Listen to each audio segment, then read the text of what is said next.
အန်ကယ်နာမည်ကတော့ဦးမင်းသိန်းလို့ခေါ်ပါတယ်အန်ကယ်အသက်65နှစ်ရှိပါပါခင်ဗျအန်ကယ်ကမန္တလေးကနေပြီးတော့ဒီမှာလာရောက်ပြီးတော့စစ်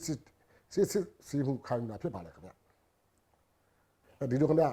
ကျွန်တော်ညီမလေးကအသက်58နှစ်ရှိပါပြီသူကဒူကောင်းဝေဒနာခံစားနေရတော့ကျွန်တော်တို့ BNA ဆေးရုံမှာဒူးခွဲတာအမတန်ကောင်းပါတယ်ဆိုပြီးတော့ကျွန်တော်တို့ကကြားသိရတယ်နောက်ဘန်ကောက်မှာရှိတယ်ကျွန်တော်မိတ်ဆွေတွေရတယ်ဆေးရုံရွေးချယ်မယ်ဆိုရင် BNA ဆေးရုံမှာဒူးခွဲတာရွေးချယ်ပါလို့ပြောလို့ကျွန်တော်တို့က BNA ဆေးရုံမှာကျွန်တော်ညီမလေးကိုလာပြီးတော့ဒူးလာခွဲတာပါခင်ဗျဒူးလာခွဲနေကျွန်တော်လည်းကြိုရင်းနဲ့ဒီမှာလည်းဆေးစစ်မယ်ဆိုပြီးတော့ကျွန်တော်ကြားပါရေးစစ်စစ်မှုတွေကိုကျွန်တော်ခံယူသွားခြင်းဖြစ်ပါတယ်ခင်ဗျအန်ကယ်တမီးရုပ်ရောက်ခါသားတော့သူဆေးစစ်မယ်ဆိုပြီးတော့အားလုံးအထွေထွေကြားပါရေးစစ်စစ်မှုကိုခံယူလိုက်တယ်ကြားပါရေးစစ်စစ်မှုခံယူလိုက်တယ်ဒုတိယအချိန်မှာဘာဖြစ်တယ်ဆိုတော့ကျွန်တော်တို့စစ်ကြိတ်မှာကျွန်တော်တို့စစ်ကြိတ်ကြီးတာပေါ့အန်ကယ်စစ်ကြိတ်ကြီးတာလွန်ခဲ့တဲ့9နှစ်လောက်တည်းကစစ်တောက်နေရဆိုတော့စစ်ကြိတ်ကိုကျွန်တော်တို့ဝင်ပြန်ရိုက်တယ်ကျွန်တော်တို့စီတီပြန်ရိုက်တယ်ပြန်ရိုက်ပြီးစစ်ဆေးတဲ့အချိန်ခါမှာတော့အချိန်တွေကကျွန်တော်တို့စစ်ကြိတ်ကြီးတာပဲရှိပါတယ်အခြားတော့ထူးထူးခြားခြားမတွေ့ချရပါဘူးเนาะဒါကြောင့်ကျွန်တော်ကတော့ဒီမှာကျမ်းမာရေးစစ်စစ်မှုခံယူတာတော့ကျွန်တော်အတွက်တော့အများကြီးအဆင်ပြေသွားပါတယ်ဟုတ်ကဲ့ခင်ဗျဒီလိုခင်ဗျ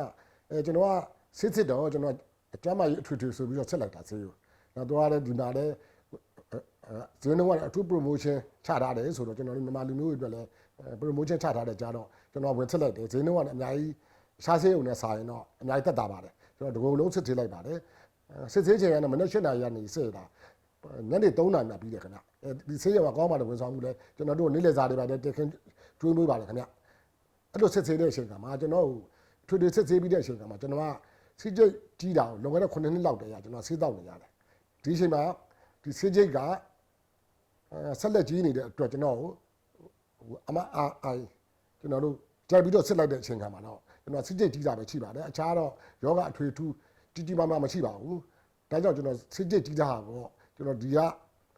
BNA ကဆရာဝန်နဲ့ပဲကျွန်တော်ဆက်လက်ပြီးတော့စေကူတမှုခံယူပါတယ်ဒါကြောင့်ကျွန်တော်ပြောချင်တာကတော့ဒီမှာကတော့ကျွမ်းကျင်တဲ့ဆရာဝန်ကြီးတွေကကျွန်တော်တို့အမေရိကန်လာတဲ့နောက်ဆုံးမှုခင်မီဆက်ကြီးတွေနဲ့ဆေးစစ်တဲ့အတွက်အဖေရတော့အမတမတိကြပါတယ်ကျွမ်းကျင်တဲ့တမားတော်ကြီးတွေရှိတဲ့အတွက်ကျွန်တော်တို့တော့အားရကျဉ်းနှံ့မိပါတယ်ခင်ဗျကျွန်တော်အနေနဲ့ကတော့ပြောချင်တာကတော့ကျွန်တော်တို့ကလေကျမ်းမာရေးကကြိုတင်ဆေးစစ်မှုခံယူထားမယ်ဆိုရင်တော့ကျွန်တော်တို့ကိုယ့်ချိန်မှာရှိတဲ့ဝေဒနာတွေကြိုတင်သိရှိတဲ့အတွက်အများကြီးအထောက်အကူပြုပါတယ်အများကြီးကာကွယ်မှုတွေရပါတယ်ဒါကြောင့်ကျွန်တော်ကဖြစ်နိုင်မယ်ဆိုရင်တော့လေတစ်နှစ်တစ်ခါလောက်ကျမ်းမာရေးစစ်ဆေးခြင်းပါတယ်ကျွန်တော်မြန်မာနိုင်ငံရှိတဲ့ကျွန်တော်တို့ခင်းတွေကိုလည်းအားလုံးကိုပြောချင်ပါတယ်ဖြစ်နိုင်မယ်ဆိုရင်တော့ဒီဘန်ကောက်ဆေးရုံက BNA ဆေးရုံကြီးကတော့အမ်တမကျွန်တော်တို့ဆက်တွေရလည်းကောင်းတယ်ကျွမ်းကျင်တဲ့တမားတော်ကြီးတွေရှိတယ်နောက်အဖြေတွေရလည်းအမ်တမတိကျတဲ့အတွက်ကျွန်တော်ကတော့ဖြစ်နိုင်မယ်ဆိုရင်တော့လေဒီ BNA ဆေးရုံမှာပဲကျမ်းမာရေးစစ်ဆေးမှုဟိုလည်းလုပ်မယ်ဆိုတော့လုပ်စေချင်ပါတယ်ခင်ဗျာကျွန်တော်ကဟုတ်ကဲ့ခင်ဗျာ